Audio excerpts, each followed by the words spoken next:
Hello there. How are you all, students? Hope you are keeping well back at home. And I assume that you are in a good health, okay, having good food, good time at home. And now we are going to go into our first session of online class. And I assume that you have already listened to my introduction video which I posted. And in that introduction video I have already exposed you on the brief information about this subject, which is sales management, where I've already given you information on the list of topics that we will learn throughout this semester. And then we already discussed on the coursework breakdown, and as I mentioned earlier, assignment, hold on first, I will give it to you once this MCO period resume. And then we looked at how this online class going to work, where I'm going to give you this kind of online lectures, and then I will give you online tutorials for you to complete during your tutorial hours. Okay, so check in your timetable when is your tutorial day and time, and during that period you just go into your island and you will be able to view the tutorial questions. You have to simply complete it and submit according to the instruction. Okay, so now let's carry on with today's session, our online session, where we are going to look at the very first topic under the sales management subject. Okay, that would be introduction to relationship selling. Okay, so there are altogether about like 10 topics, as I mentioned earlier. So this would be the very first topic.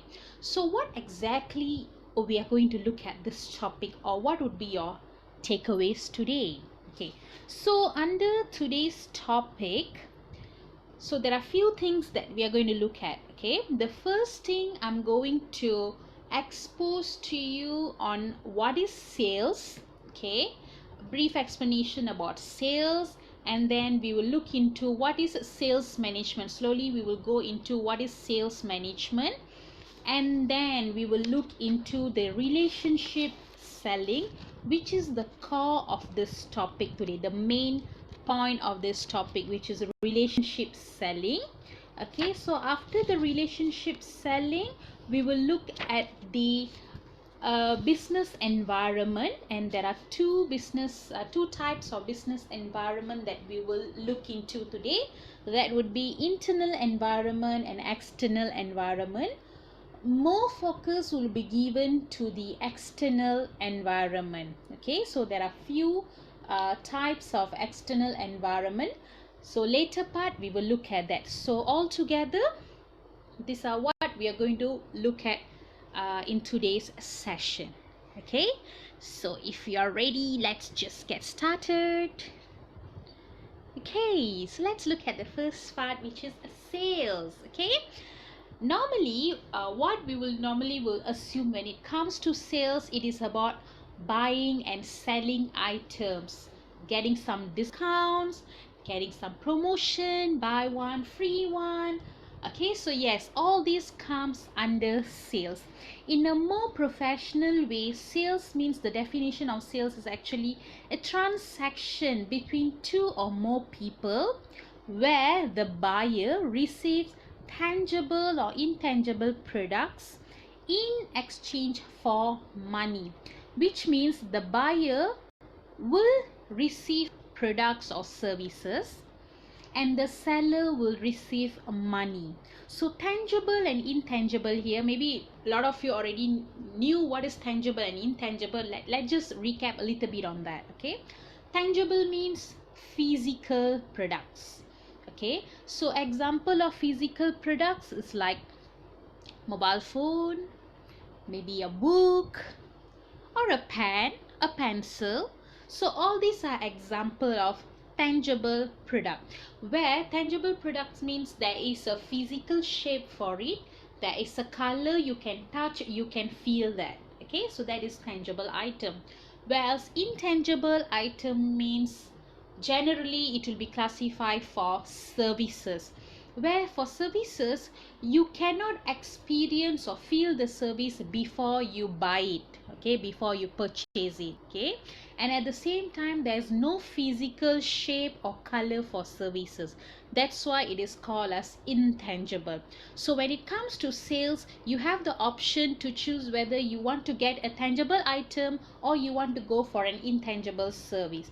And in order to get those items, you have to exchange it with the money, and the sellers will get the money. So this is the definition of sales, okay. And normally sales is everything that you do to close the, or as from the salesperson's perspective, okay, it's anything that you do to close the sales and get a signed agreement or contract from your customers, okay. So that would be the definition of sales from a salesperson's perspective. Got it? Clear? Okay, let's move on to the next one, which is sales management. So as I mentioned earlier under the introduction topic or introduction video, management means is about administrating your organizations, controlling, planning about your organizational environments, okay. So when it comes to sales management, okay, this is actually a segment of marketing, of organizational's marketing mix. So marketing mix consists of product, price, place, and promotion. I'm sure you already know what is marketing mix, right?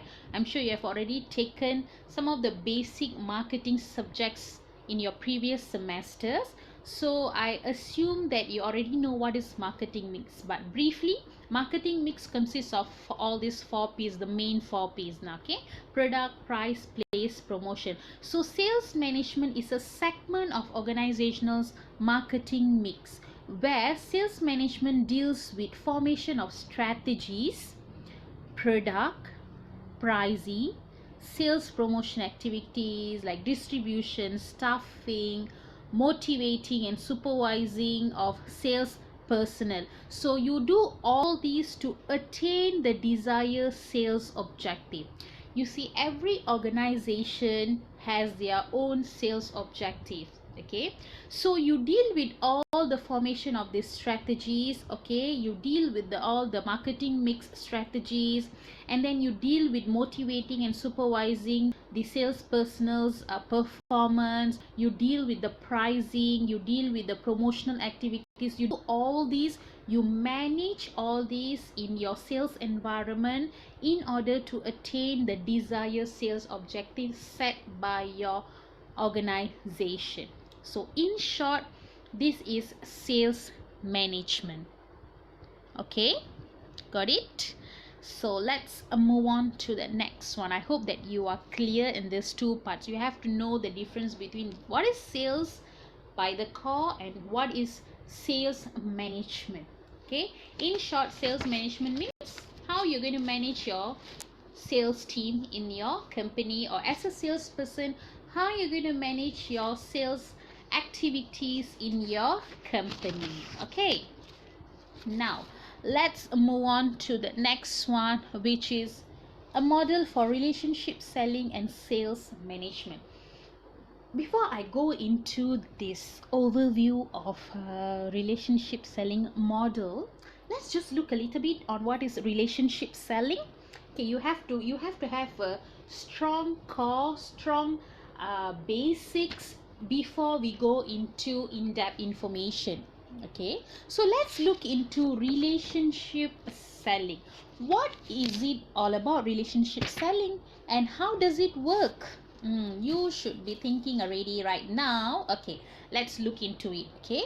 So maybe if you want to jot down, you may jot it down, okay. Or if you don't want to jot down, you can just go back and you have all the privileges to listen back to this online lecture audio, okay. That is the privilege of doing all these online videos, audios, okay. And then listening to all this, so that let's say if you are not able to catch up certain part, you have all the privileges to go back and listen to it again. But if you feel that you want to jot it down, you may go ahead to do that. Yeah, because the information that I'm going to give now is not in the slides, because the information in your slide is too brief.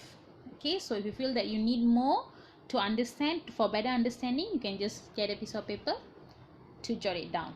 Okay, so let's look into what is relationship selling.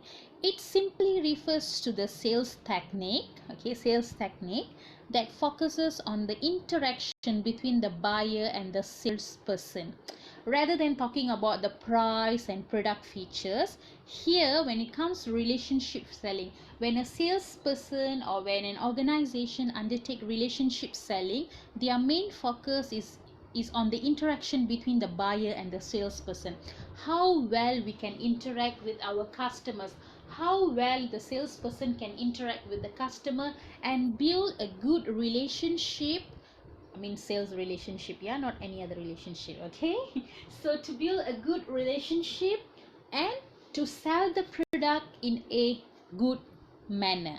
Okay, and when it comes to relationship selling, the price and the product features all are secondary elements. The main element here is how good is the relationship, how good the salesperson can keep the customer by building loyalty and by building trust towards their product and company. Okay, and it is believed that the status of the relationship between the buyer and the salesperson can increase the customer's loyalty, as I just mentioned. Okay, just take like for instance our personal experience. Sometimes we might walk into some shops or outlets, okay, and maybe the salesperson has a very good communication skill, very good interpersonal skill, okay, able to attract you, able to give you more information, very good personality, well groomed, always with a smiling face. Again, when you want to repeat the purchase, the first thing that will hit your mind is to go back to that same outlet. Okay, so that is how salesperson can actually build trust and loyalty in customers by incorporating relationship selling sales technique. This is a very good sales technique that is being used by a lot of organization in today's competitive world, because when it comes to today's competitive business environment, price and the product feature alone does not guarantee you a higher sale. The relationship that you're going to build with your customer, where you're going to bring back the customer to your company to buy your product again, will actually determine the success of your sales or business. Okay, got it? Yeah, understand? So I may continue. Let's say let's say if you have any inquiries or any doubts to clear after this whole session, you can just simply go to our WhatsApp group and you can post your question there. I'm all there to help you. Okay, and yeah, let's continue with the relationship selling a little bit more. So relationship selling, if you see, it is usually useful for companies that selling products or services which rely on repeat customers or repeat business. Which means when repeat customer or repeat business means, example of industry is like, or example of field is like insurance. So insurance is a I would say that is a product, or sorry, insurance is a service actually. So insurance is a service where it goes in a long run.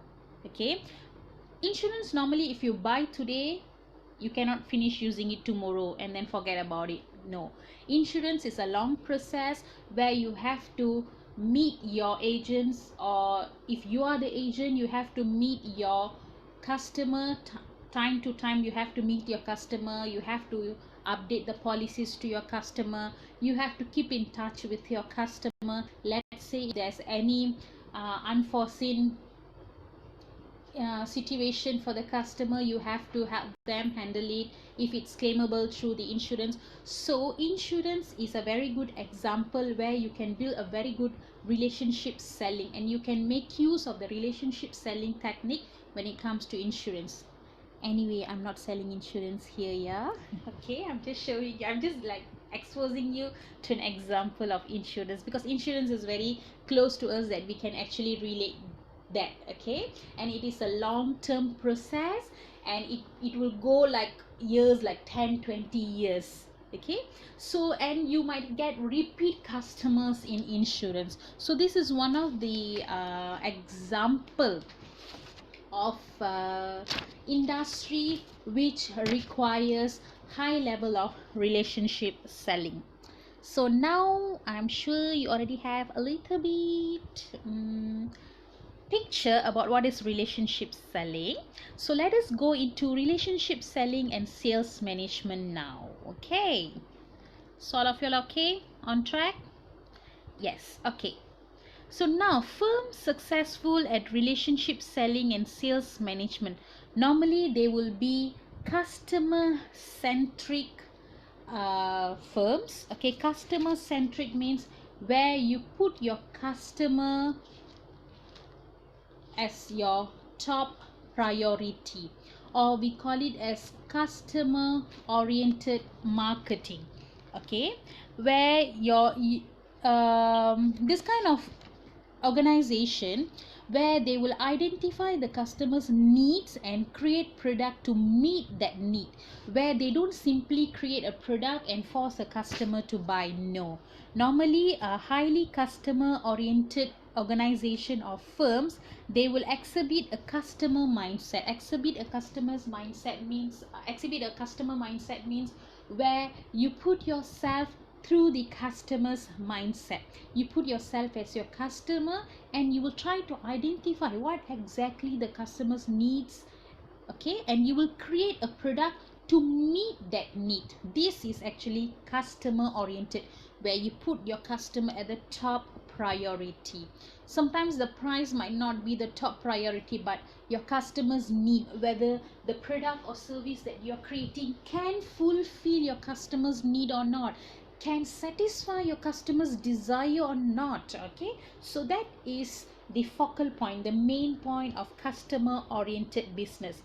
And relationship selling blends well with customer oriented firms, because you want to retain a customer, you want the customer to come back to you to buy again your product. So what you will do, you will put them as the first, or you'll put them in the priority list, right or not. You'll make sure you try to accomplish all your customers needs. Okay, you try to make sure that you be very competitive in fulfilling your customers need, by producing a product which can fully be useful for your customer. Okay, so that is customer centric. Got it? A lot of businesses now being customer centric because they want to attract a lot of people. Example like Apple. You see, Apple, this is one of the company which is a customer centric. Okay, where they produce product to fulfill the customer's need. Example like iPhone is a phone which has high level of security. In today's world, okay, everything is being done through mobile, right or not? Even our lecture is being done through mobile. Okay, so everything is being done through mobile, therefore we need a strong security for our mobile phone. So in such situation, Apple understood the customer's need. Customer need privacy, customer need high security, and therefore they came out with iPhone. And all the iPhone ranges, they have very good security compliance in that. Okay, so that is how Apple is being customer centric. They fulfill the customer's need. Okay, this is one of the example. You can find many examples like this. Okay, so if you Google, you can find many examples like this. Yeah, let's move on. I hope you are okay, you're still okay, still following up. Yeah, so this is the customer orientation, where you can read further for your understanding. So let's move on to the next one. This is also the customer centric, where the customer is at the center of the model. Return on customer investment, lifetime value of a customer. Okay, as I mentioned earlier, repeat customers are a lifetime value. When the customer purchase our product or services, as a salesperson, you have to give them the lifetime value. Okay, because when customers are happy, they will keep buy they will keep buying from you. Okay, yes, just put ourselves into that. When we are happy with a product or service, we will go back to that particular product or service, right or not? When we are happy with a particular brand, okay, with the service of a particular brand, we will go back to that particular brand. And this one I have actually noticed with many people who's using iPhone. Okay, once they have already used iPhone or Apple product, they resist to go back to other brands phone. Is that true, those who's using iPhone? Yes, you may actually think about it. Well, I'm not using iPhone, so I'm not very sure, but this is what I have actually heard from people who is the Apple loyal customers. And some of you who's using iPhone right now already nod your head, yes, yes, it's true. Okay, so that's how happy customers, they will keep buying from you. Okay, and relationship selling, as I mentioned. Okay, this is a relationship selling, focusing on meeting a customer's need rather than just making the sales, which can increase their profit. Because when you just focus on making the sales alone, after certain period of time, maybe after out of the trend for your particular product or service, your sales can drop drastically. But if you focus on relationship selling, even after out of the trend, people will still look to buy your product, because you already build a strong basement there, which is customer centric under the relationship selling. Okay, got it? And happy customers will likely to recommend you to others as well. Okay, and let's just take like one of the product. Okay, let's take like bubble tea. Okay, a lot of us are bubble tea addictors here, right or not? Okay, even at one point of time I was addicted to bubble tea, you know. Okay, so, but now no more already lah. Okay, so when it comes to things like this, we buy, we try, and we will recommend to people, hey, why don't you just try this Zing Futang bubble tea? I hope I mentioned it correctly. Okay, bubble tea, and it tastes so good. Okay, so that's how we will recommend. When we are happy with certain product, we tend to recommend it to people, a lot of people. Okay, maybe we might have actually tried a skincare product which we came across through Instagram, and then we use it so good on our skin, and we start to recommend it to other people. Okay, so that is happy customer will likely to recommend your product to others. Okay, and basically this strategy focuses on customers needs and satisfaction. Again and again, the keyword here, relationship selling, customer centric. When I say relationship selling, when I say customer centric, the first keyword that should come to your mind after this is focus on customers needs and satisfaction. Okay guys, I hope you all are in good standing right now. Okay, can follow, yeah, can focus, can follow. Again, if you have any questions, do refer to me. No worries, I'm all there to help you. Okay, let's look at the next part a little bit more. Just bear with me. Okay, what want to think like a customer, mistakes to avoid always. You see, when you want to build a good relationship with your customer, which is the core before you are selling, before you even start selling your product, okay, you have to actually do it your way, not the customer's way, which means you have to keep up with your personality. Okay, when the customers say no to your product, or when they reject your product, do not feel that the mistake is from your side. Don't feel that the problem is you. Be yourself and sell based on your personality. Okay, that's the way, not the customer's way. Focusing on your objective, not the customer's objective. The customer's objective might be the price. They might look for lower price items, but your objective is to build a good relationship with your customer. Though if you see, though some of the product the price is very high, customers will still go repeat purchase from that particular brand or services. Why? Because of the relationship that the salesperson or the company has built with the customer. So focus on your objective, not the customer's objective. Okay, so that is the point here.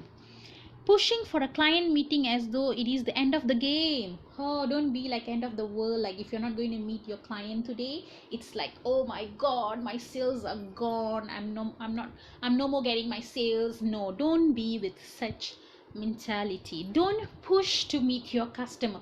Of course you have to make the effort. There is huge difference between making an effort and pushing. Okay, so don't push, but go in a way where you show effort to meet your customer, not only to close the deal but to build a good relationship. It means in terms of giving benefits to the customer, making the customer understand that your product would be a solution for their problem. Okay, and don't push the customer too much. Don't try to like, no, you have to take this thing. No, by end of this week all the promotion will be end, and if you're not going to take, oh, you're going to miss it. Of course you can actually use this technique, we call it as urgency technique, but don't push it too much. Don't show that you are so desperate to sell. Okay, failing to listen to customer.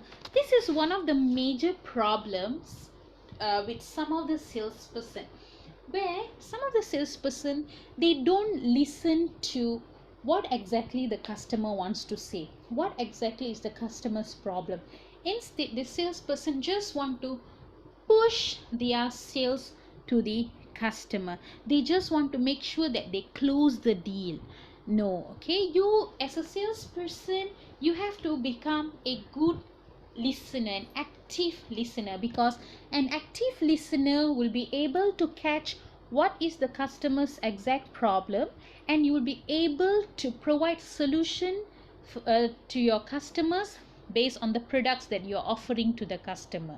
So to do that, you have to actively listen to your customers. Some customers don't like when you interrupt them. They tend to feel that you are not listening to them, you are not actually paying attention to their problem. So avoid not to listen to your customer. Okay, keeping your sales strategy secret. Sales strategy is definitely not a secret, so please don't keep it secret. Okay, and then making the sale the goal. As I mentioned earlier, don't think too much about getting the numbers, okay, being on top, okay, by getting the deals or getting the numbers. Instead, focus on your relationship selling. Automatically you will get your numbers. Giving too many or too few options is also a problem. When you give too many options, customers would be so confused which one to choose. If you give too few options, customers will think, oh, so limited choice. So make sure you stand in the middle line. Yeah, okay. Writing off the customer too soon. Don't judge the customers too soon. Yeah, okay, so that is about relationship selling. And here the value creation. So after you already build the relationship selling, customers will have the value, because value is the bundle of benefits that customer receive from a purchase. Yeah, of course, like we are the customers, right or not? Put yourself in that state. Okay, when we purchase an item, of course we want to get more than one benefit from that particular purchase. So that is what we call as bundle benefit. Normally bundle benefits will create high value for that particular product or organization. Okay, adding value for a customer beyond an isolated transaction. That's why I say you have to think of a way to add value to your customer apart from the price and quality of the product that we are giving to the customer. It's the service that we are rendering to customers. Okay, that will help you to create value. Okay, You all okay? I hope you're okay. Okay, so these are the two differences between transactional selling and relationship selling. Okay, transactional selling is there, you can see. Okay, buyers mainly interested in price and convenience. Okay, where under the transactional selling, it's all about the transactions that happen.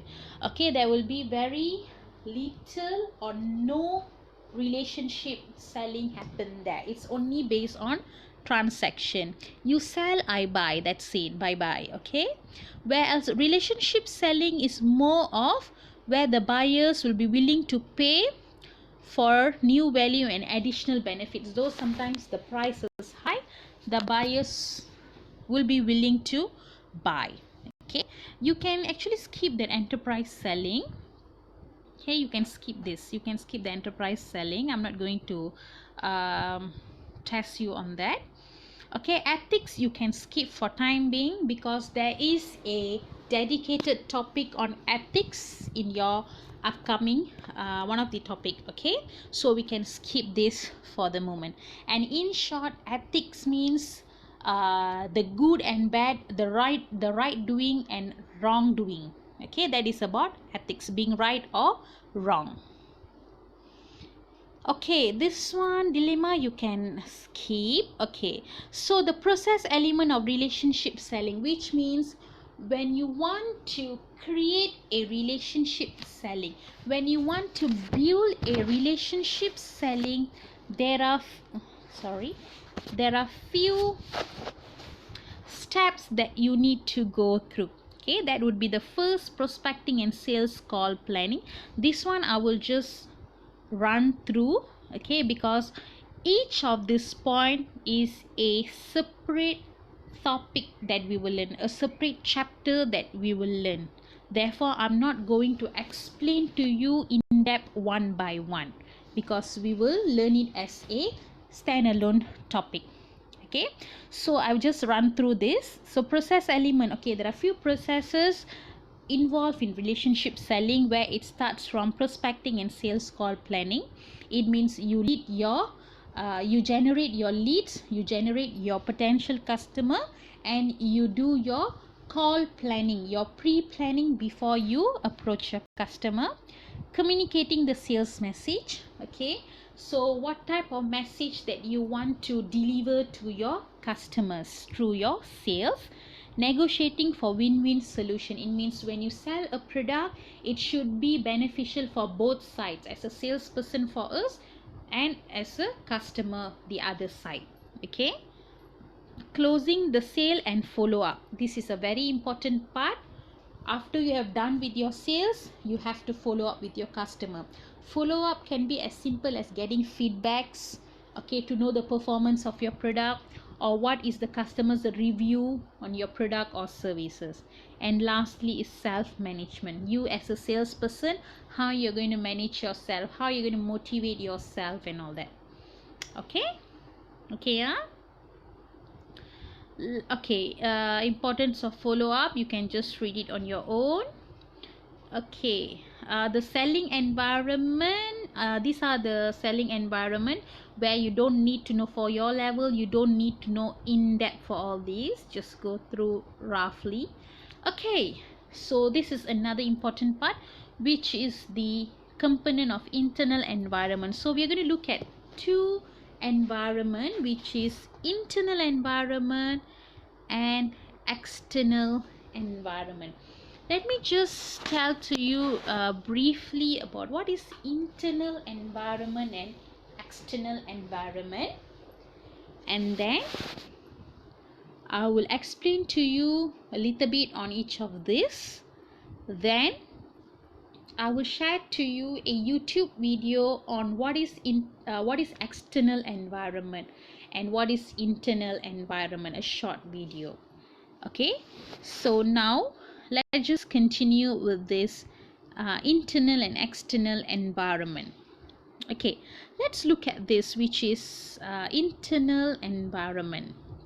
Okay, in short, internal environment means anything in that organization, any environment in that organization which is within the control of the business, where where the business or the organization able to control what is happening in the internal environment. Okay, examples like okay, let's take human resource.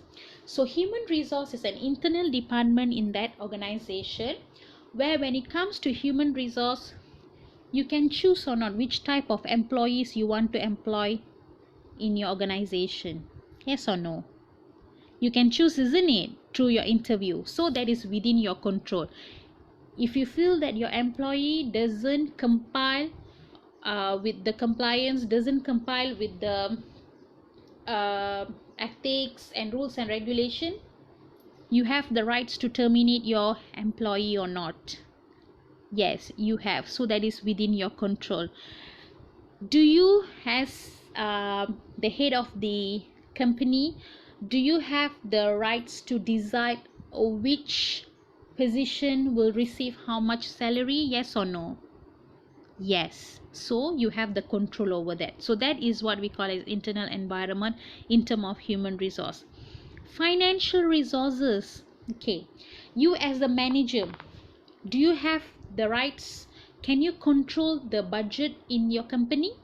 Can you say that this year we already spent a lot on meeting and team building, next year I want to reduce expenses on team building? Can you do that? Yes, you can do that. So you reduce the budget from team building and you inject that money into some other sources in your company which could benefit the employee. Yes, you have the control to do that. Okay, that is financial resources. Let's say a lot of money has already gone out for the expenses. Do you have the control to control your budget in the company? Yes, you do have. So that is internal environment, which is within the control of the organization. Okay, production and supply chain capabilities. Okay, if you feel that the sales is low, can you adjust on your production unit? You feel that the sales is so low already now. Okay, for example, now is like a movement control order for our whole nation. Okay, so the production of certain product has already dropped. So you as the business personnel have the control or not to control the production. Okay, I want to only produce 50 units for this month, so you have the control over it. Okay, so that is under production and supply chain. Service capabilities, what type of service that you want to provide, which type of service you want to increase, which type of service you want to decrease for the coming year or the coming financial year. So you have all the control over it. So this is example of internal environment. What about R&D? R&D stands for research and development. Let's say you want to come out with an innovative product, a creative product, because you want to be so competitive. You want to inject your money so much into research and development. Can you decide to do that in your company? Is it within your control? Yes, it is within the organization's control. So if the organization feels that this year our product is not competitive enough, okay, I want to inject more money into research and development and come out with an innovative product so that I can be so competitive in the market for next year. Yes, you have all the control to do that. How much money you want to put into research and development, you have all the control to do that. Okay, so these are the examples of internal environment. Again, the keyword for internal environment is anything within the control of the company. Okay, if anything happen inside the company, you still can control the movements, you can still control the financial, the in and out of the money and all that. Okay, that is internal environment. Okay, got it? Okay, let's move on to the last part. Yay!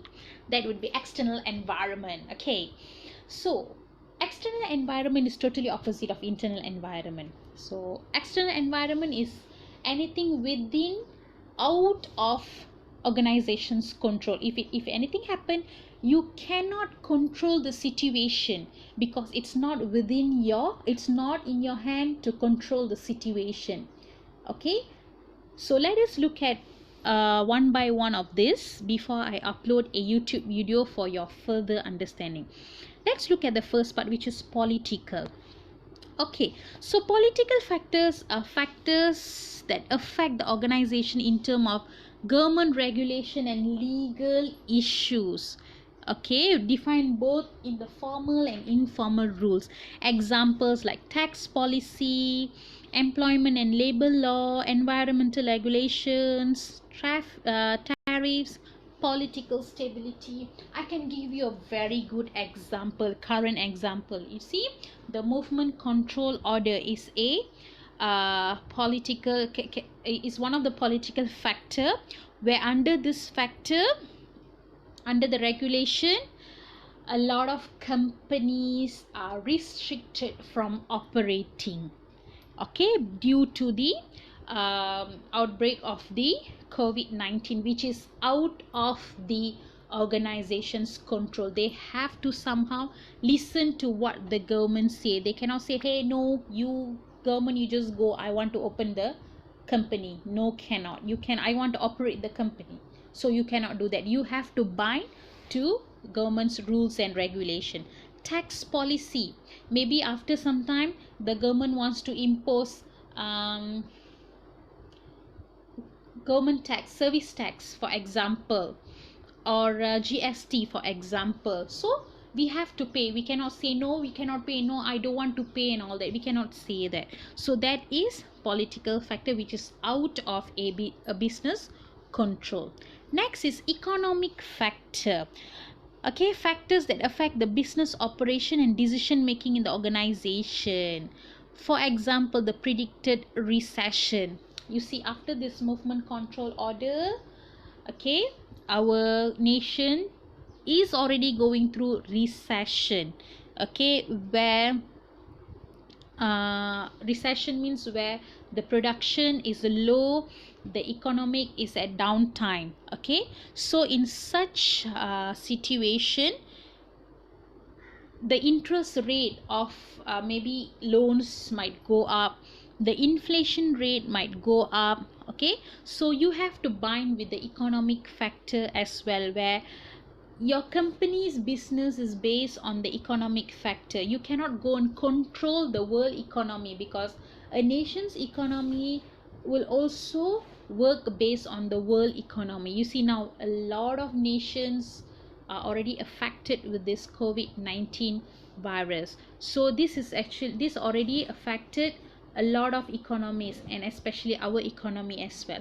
In such situation, recession we will go through recession. So when recession is there, okay, maybe the government will just impose, you can only take this much of employees, you can only produce this much of product. So that is how it works. So you have to bind with the economic factor as well. The next is social factor. So social factor is closely associated with cultural and demographic aspects like age, our income level, population, career attitudes, and all that. You cannot stop age distribution in a particular population. You cannot stop growth rate in that particular population. So all these are out of a company's control. Okay, next is technological factor. So technological factor is also out of a business control. You as a business have to keep up. Okay, you as a business, has to keep up with the technological advancement. If you're not able to keep up with the technological advancement, you will die in the business, or you will be kicked out by the other competitors who's being very competitive in the market. One good example, you know, Nokia. You heard about Nokia, right? Nokia phone.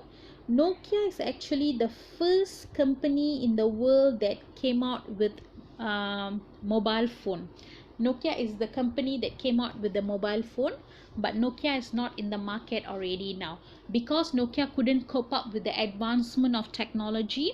Okay, they don't have good research and development, therefore they were not able to come out with innovative phones, mobile phones, and devices and gadgets. So what happened, since they cannot cope with the advancement of technology, Microsoft has already bought over Nokia. Okay, so this is what is happening in the market, technological factor, where you cannot stop the advancement of technology. Technology will keep grow. You cannot say, hey technology, wait for me, okay, let me just chase you. No, you cannot say that. Okay, you cannot do that. So you have to be very competitive in the market, which is out of your business control. Okay, the next is legal factor. So legal factors influence the company's operation, the cost, the demand for its product. Okay, like it includes the consumer law, antitrust law, employment law, discrimination law, okay, health and safety law. So all these are legal factor. Example, like face mask. Face mask is being sold for like 1 ringgit 50 cent per mask now, right? 1 ringgit to 1 ringgit 50 cent. So you cannot go more than that. You cannot set a price which is higher than that. You have to bind with the legal and regulations that's being set by our government, which is out of your control as well, out of your business control as well. Next is environmental factor. Environmental factors is like sustainability, environmental regulation. Like now, very good example already, what COVID-19 is an environmental factor. Can you stop the virus from spreading? Can you just go to the virus and say, hey virus, stop, don't spread, it's affecting my business? No, you cannot do that. So this is example of environmental factor. Okay, so where it goes along with the process, and you as the company has to move with that. Okay, it is out of your control. Okay, and the last part is personal selling. So those are about internal environment and also external environment. These both are very important, especially the external environment, for you to know. The keyword internal environment is any environment within the company, that is within the control of the company. The external environment, any environment which is not within the control of the company. Okay, got it? Understand? Okay, the next we have personal selling. Okay, which is the last part of this chapter.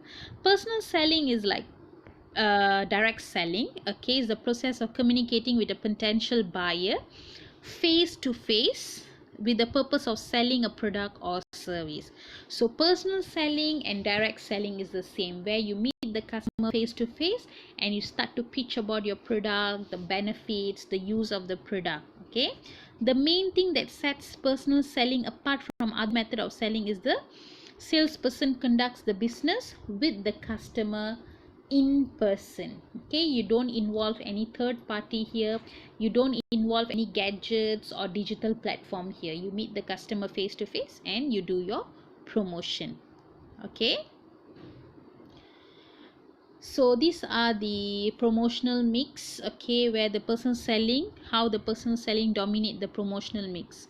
Normally personal selling products would be higher price. Okay, it require demonstration. Yeah, normally for personal sellings, complicated products will require personal selling.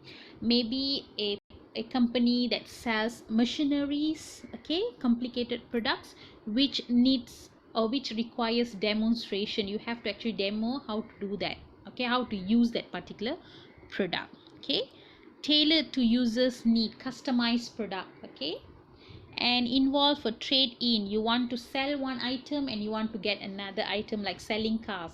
You want to trade in cars and you want to trade in your old car, you want to get a new car. So you have to do that through your personal selling. Okay, so these are some of the how the personal selling will dominate the promotional mix, and these are the advantages and disadvantages of personal selling. Okay, when it comes to advantages and disadvantages, you just Remember the one part, okay? The other part would be the other way around. So here let's just look at the advantages of it. The first is two-way interaction with prospects. It means when it comes to personal selling, it should be a two-way interaction. Why? Because you're meeting the customer face to face. So when you say something, your customer will say something back. So that is two-way communication.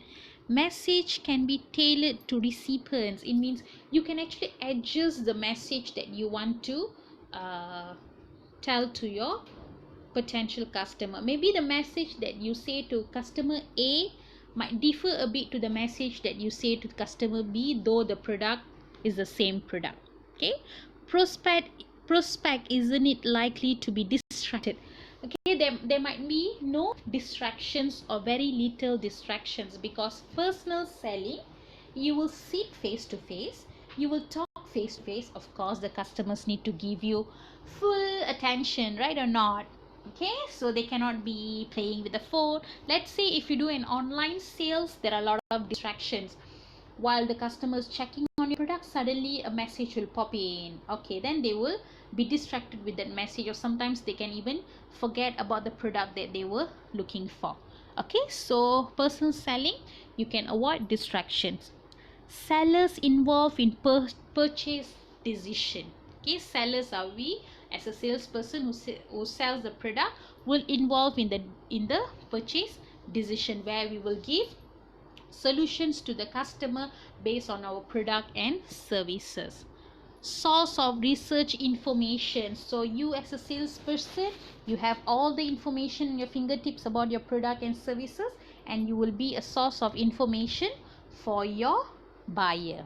Okay, and some of the disadvantages, okay, let's just look some of it. Messages may be inconsistent. As I mentioned earlier, the message that you deliver to buyer A might differ to the message that you deliver to buyer B, though the product is the same product. So the message may be inconsistent, not same. Okay, possible management sales force conflict. Maybe you might have conflict with your sales management. Okay, your management might say that maybe you have already promised to your customer, I give you this much of discount, I'll deliver to you by this date, but your management say no, you cannot do that. Okay, so there might be possible conflict, and the cost is extremely high, because you have to spend your money, your energy to go and meet the customer face to face. And if it turn up to be a sales meetup, that's okay, but if it's turned up to be a reject meetup, then you are in the loss part. Okay, reach may be very limited. In a day, how many prospects that you can meet? Unlike online, unlike digital marketing, where one shot you can just blast an advertisement where it will reach thousands of people, millions of people. But as for face to face or personal selling, in a day maybe maximum you can meet 3 people. Okay, so the reach is very limited. And potential ethical problems, we might have actually seen this in some salesperson. Okay, maybe some customer might misinterpret the salesperson's body language, the salesperson personality, interpersonal skills, so this can actually create conflict or ethical problem as well. Okay, or some ethical problem, you go meet the person more than once, you meet, and then if it turns out to be a personal relationship, it is also an ethical problem to your company. Okay, so you have to keep up with that. Last slide. Done. We are done with the personal selling, so you can just go through this slide. Okay, that's it for today's session. I have already done most of the part under chapter 1. There's a little bit more which I will do it in the next session.